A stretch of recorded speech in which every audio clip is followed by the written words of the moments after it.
Ben ritrovati a Padova Sport Flash. Oggi facciamo uno zoom sul campionato di eccellenza. Con noi è venuto a trovarci qui nei nostri studi Danny Bortoli, presidente dell'Academy Plateola. Ciao Danny, ben trovato. Ciao a tutti. Sei già intervenuto in una delle nostre trasmissioni a Speciale Dilettanti, oggi però facciamo un po' lo zoom su questa realtà di cui stiamo anche scrivendo su Padova Sport, perché un po' il mercato che avete fatto è ambizioso, un po' insomma il progetto che avete insomma lo rende una squadra, questa ancora in eccellenza, ma con appunto un futuro che potrebbe essere interessante. Probabilmente Danny è ancora in fase embrionale perché è veramente giovane come progetto, è nato post pandemia come anche altre fusioni che abbiamo visto nel calcio dilettanti. E raccontaci un po', vede un po' in Alessandro Parnigotto una figura centrale, poi da lui hai cercato di costruire qualcosa di importante.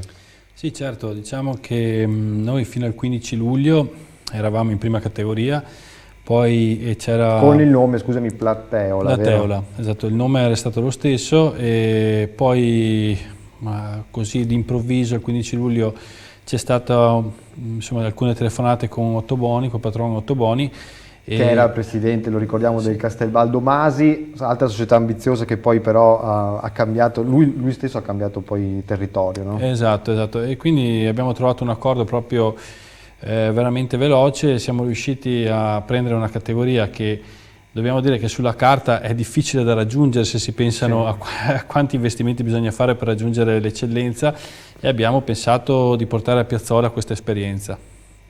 E poi cos'è successo? Quell'Academy che hai messo nel naming, che riferimento è? Al settore giovanile? Sì, praticamente era una società che è nata come settore giovanile e poi in seconda parte, perché prima si chiamava Piazzola Calcio, dove c'era praticamente la squadra principale che era la prima squadra, e l'Academy Plateola era praticamente la realtà dei giovani, okay, del settore giovanile. Abbiamo voluto unire le due cose e costruire proprio dal basso, cercando di avere anche un settore giovanile che possa arrivare alla prima squadra.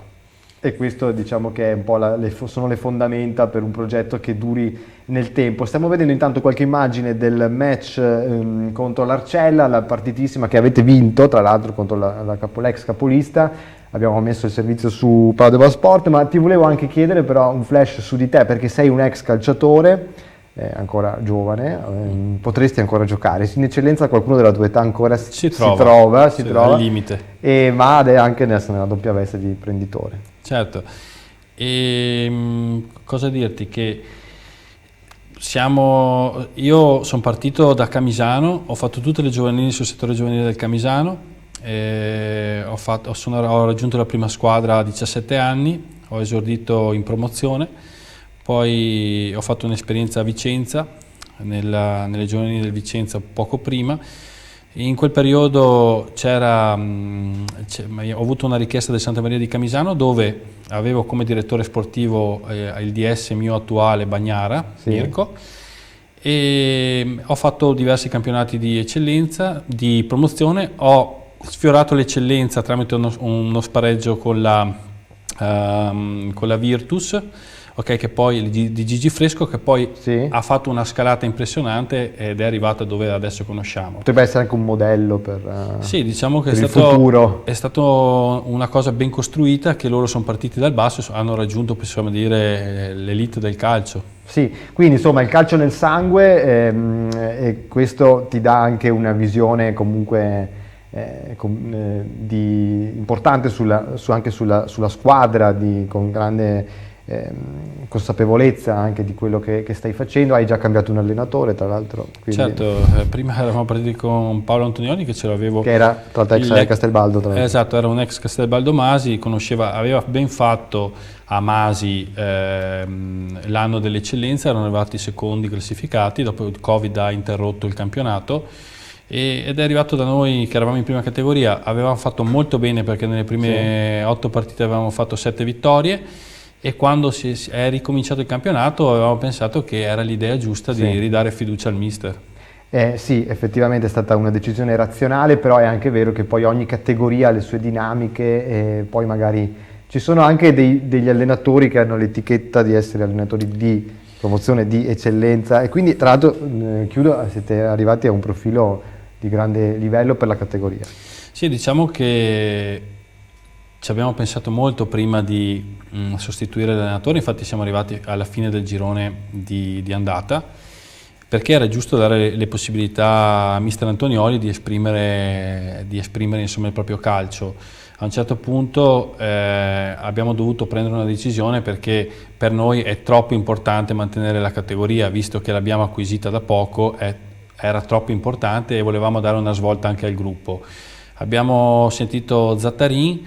Diciamo che Zattarin è un profilo che non ha mai allenato in eccellenza, sempre allenato nei professionisti o semiprofessionisti, e diciamo che è della zona, conosceva molto i ragazzi che avevamo in rosa, e abbiamo trovato un accordo per cercare di fare questa scalata che ci porti alla salvezza, insomma. Ecco, il fatto comunque che abbia accettato è anche... fa capire anche quali sono le ambizioni. Magari tu non vuoi sbilanciarti, però difficilmente Zattarin poi insomma accetta di scendere di categoria con una squadra così a caso. Diciamo che quando abbiamo preso Sottovia lui ha capito, lui aveva perché sono capito. dei messaggi anche questi, no? Sì, ma era anche un punto importante per far capire anche agli altri ragazzi che la realtà di Plateola vuole comunque mantenere la categoria e vuole far bene e vuole far bella figura nel campionato, insomma.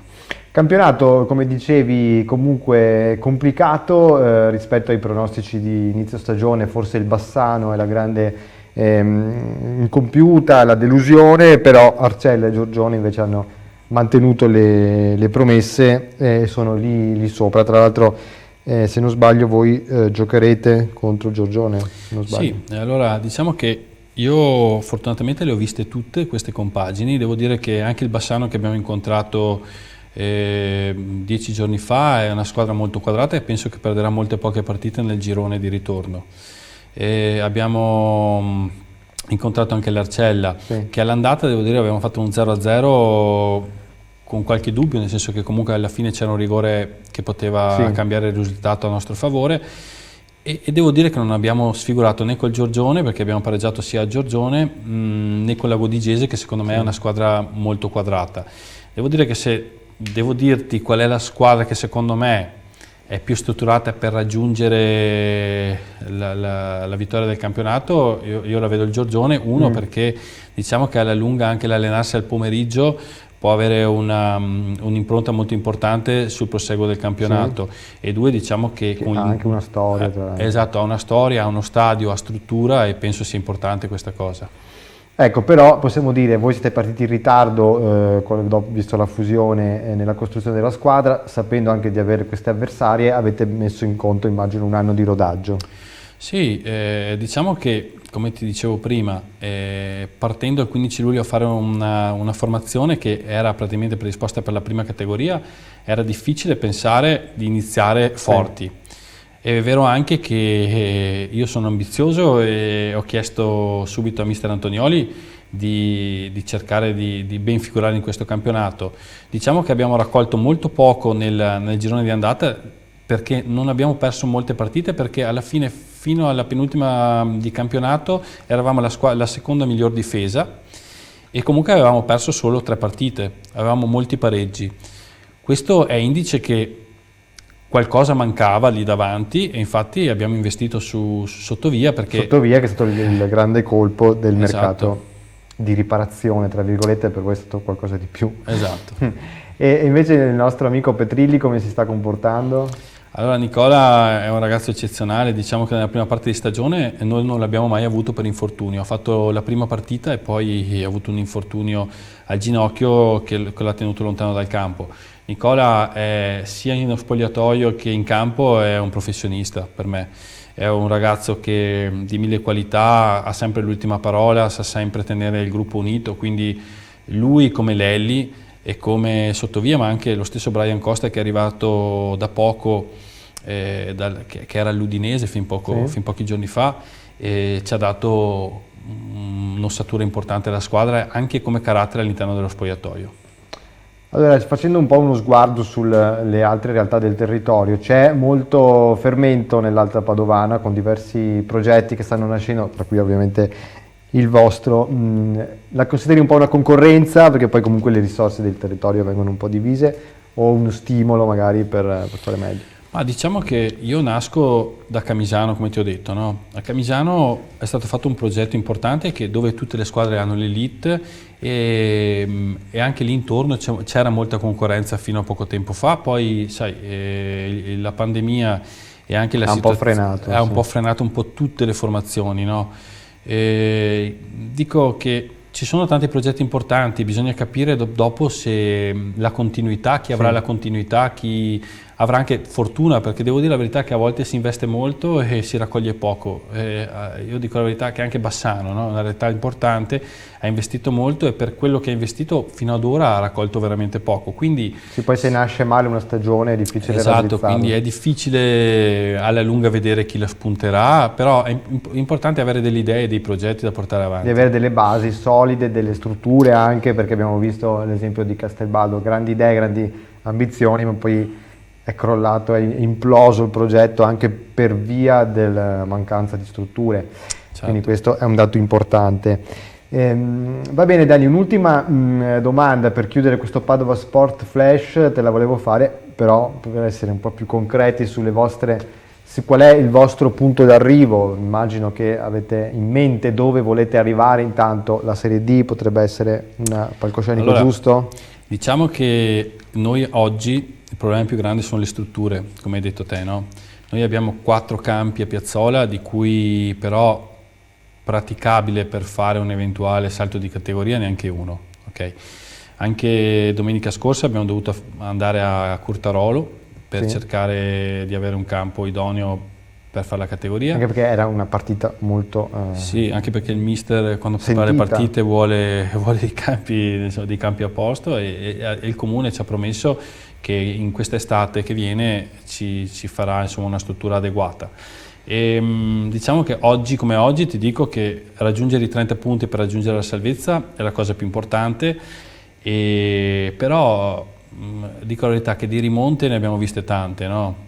E di situazioni le possono succedere tutte, quindi noi dobbiamo giocarci partita per partita, cercare di portare a casa più punti possibili e poi si vedrà. E io dico che è giusto che viviamo alla giornata, dopo finita questa annata, se avremo mantenuto la categoria, cercheremo di fare con l'ossatura di questa squadra, vedendo i limiti di quest'anno, una formazione adeguata.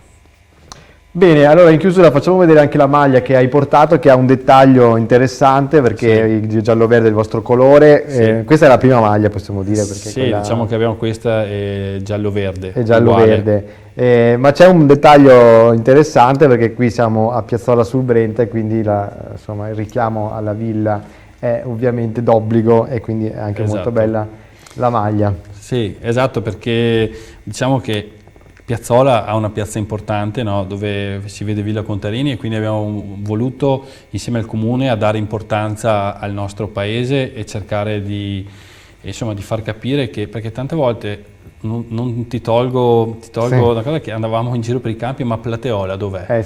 Plateola dov'è? Non è immediato il collegamento con la Piazzola. E quindi è stato un simbolo distintivo del nostro paese, è una piazza importante dove abbiamo visto molti concerti, quindi è giusto anche dargli... Soprattutto per i concerti, ma chissà che magari in futuro sia conosciuta anche per il calcio. Esatto. Sì, speriamo, dai. E speriamo anche che ci sia qualcuno del luogo che ci dia una mano per fare degli sponsor o qualcun altro per avere obiettivi più importanti. Va bene, grazie Danny Bortoli, noi magari ci risentiremo nel contenitore speciale dilettanti, continueremo a seguirvi con interesse e ovviamente vi ricordo che questa Padova Sport Flash lo potete rivedere su padovasport.tv. Grazie ancora Danny. Grazie a tutti voi.